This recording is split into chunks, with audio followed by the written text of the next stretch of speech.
ఆ అశ్వత్థామ తనను తనే ఆ రుద్రుడికి బలిచ్చేద్దాం అనే ఒక దృష్టితో తను ఆ అగ్నిలోకి ప్రవేశించాడు.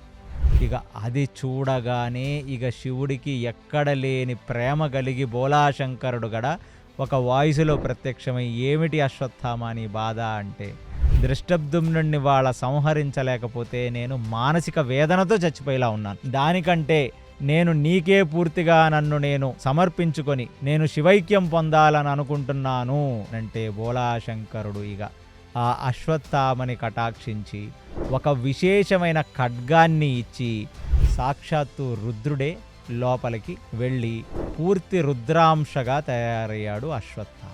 దృష్టద్యుమ్నుడికి ద్రోణాచార్యుడిని సంహరించిన రోజు రాత్రి నుంచి ప్రతిరోజు ఒక కల తనని వెంటాడుతుంది. కాళికా స్వరూపంగా ఉన్న ఒక మహాశక్తి ఈయనని సంహరిస్తున్నట్టుగా ఆయనకి కల వస్తుంది. ఏ కలనైతే మనం చూసింది మళ్ళీ మన నిజ జీవితంలో వస్తుందో అలాగా ఆ శబ్దం వినబడగానే ఒక్కసారి నిద్రలోంచి మేలుకుంటే అతను ముందు రౌద్రంతో జుట్టు విరబూసుకొని ముఖమంతా ఎరుపెక్కి చేతిలో ఖడ్గాన్ని పట్టుకున్న అశ్వత్థామ కనపడ్డాడు.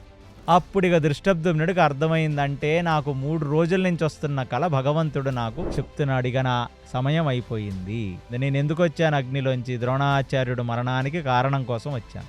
ద్రోణాచార్యుడు చనిపోయాడు కాబట్టి నా సమయం ఇక్కడ అయిపోయిందని అనుకుంటున్న తరుణంలో ఆ దృష్టద్యుమ్నుడు పక్కన దృష్టద్యుమ్నుడు ధనస్సు ఉంటే ఆ ధనస్సు యొక్క వింటి నారిని తీసి ఒక్కసారిగా దాన్ని ఇరక్కొట్టి ఆ నారిని తీసి ఆ దృష్టద్యుమ్నుడి యొక్క కంఠానికి చుట్టి లాగుతున్నాడు. పరమేశ్వరుణ్ణి దృష్టద్యుమ్నుడు మనసులో స్మరిస్తూ ఉండగా ఆ ఖడ్గాన్ని తీసి ఆ దృష్టద్యుమ్నుడు జుట్టు పట్టుకొని ఆ కంఠాన్ని కోసేసి బయటికి ఆ తలని ఇసిరేశాడు. ఇప్పుడు ఒక పెద్ద సింహగర్జన చేస్తూ బయటికి వచ్చిన వాడు ఎలా ఉన్నాడంటే, లేచి నిలబడ్డ వాళ్ళందరూ చూసి భయపడుతున్నారు.